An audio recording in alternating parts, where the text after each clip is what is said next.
या बातमीपत्राचे प्रायोजक आहेत SSPM lifetime hospital and medical college.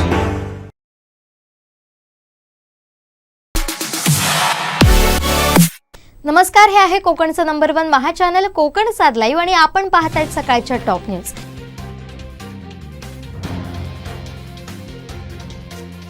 रत्नागिरीतील पालसूमध्ये प्रस्तावित असलेल्या रिफायनरीला स्थानिकांकडून मोठा विरोध सुरू असताना दुसरीकडे आता रिफायनरी समर्थकही प्रकल्पासाठी अधिकच आक्रमकपणे मागणी रेटत असल्याचं दिसून येत आहे। केवळ बारसूज नको तर नाडारमध्ये देखील रिफायनरी करा अशी आग्रही मागणी रिफायनरी समर्थकांनी गुरुवारी प्रशासनाकडे केली आहे। रिफायनरीबाबत प्रशासनानं बैठकीचं आयोजन केलं होतं, त्यावेळी समर्थकांनी आपली भूमिका मांडली। सागर कवच मोहिमेत पहिल्याच दिवशी सुरक्षा यंत्रणा पास झाली। पहिल्याच दिवशी समुद्रात 10 वावमध्ये रेड टीमला पकडण्यात यश आलंय। गुरुवारपासून सुरू असलेल्या सागर कवच अभियानात पहिल्याच दिवशी सुरक्षा यंत्रणा पास झाली असून घुसखोरी करण्याचा प्रयत्नात असलेल्या रेड टीमला देवगड पोलीस सागर सुरक्षा विभाग यंत्रणेनं पकडलंय। सागर कवच अभियान 27-28 एप्रिल या 2 दिवसांच्या कालावधीमध्ये राबवण्यात येतंय। यावेळी रेड टीमला पकडण्यासाठी गेलेल्या स्पीड बोटीवर पोलीस उपनिरीक्षक जितेंद्र साळुंखे, दशरथ चव्हाण, शकील अहमद तरवडकर आदी पोलीस अधिकारी कर्मचारी होते। देवगड पोलीस निरीक्षक नीलकंठ बागळे यांच्या मार्गदर्शनाखाली पोलीस यंत्रणेनं ही मोहीम यशस्वी केली आहे।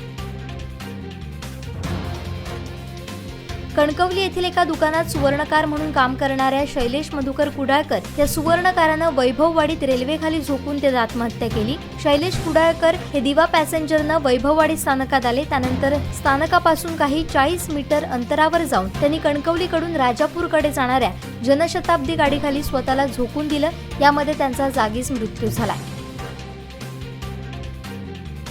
सावंतवाडी शहरातील बहुचर्चित रिंग रोड बाबत नगर परिषदेचा ठराव झाल्याबाबत दिसून येत नाही असं नगर परिषद मुख्याधिकारी जयंत जावडेकर यांनी माजी आमदार शिवराम दळवी यांना तब्बल 2 वर्षांनी कळवलंय। त्यामुळे बांदा संकेश्वर महामार्ग सावंतवाडी शहरातून जाणार आहे की नाही हे उघड होत नसल्यानं दळवी यांनी आश्चर्य व्यक्त केलं।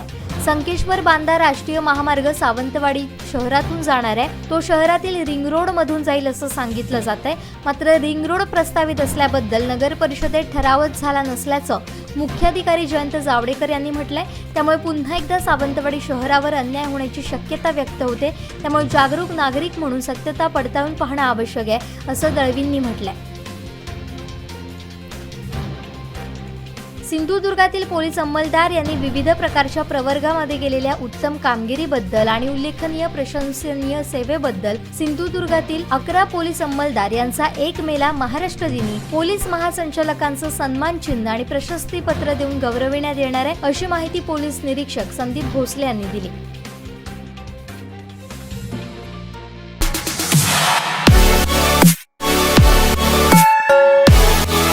आणखीन काही महत्त्वाच्या बातम्यांसह भेटूया यानंतरच्या बातमीपत्रात। पाहत रहा कोकण साद लाईव्ह, नव्या कोकणचा ग्लोबल ब्रँड। या बातमीपत्राचे प्रायोजक होते गोकुळ दूध आणि दुग्ध उत्पादने। आमचे दिवसभरातले सर्व अपडेट्स, ताज्या घडामोडी आणि थेट लाईव्ह पाहण्यासाठी सबस्क्राइब करा, लाईक करा कोकणचं नंबर 1 महा चॅनल कोकण साद लाईव्हचं YouTube चॅनल।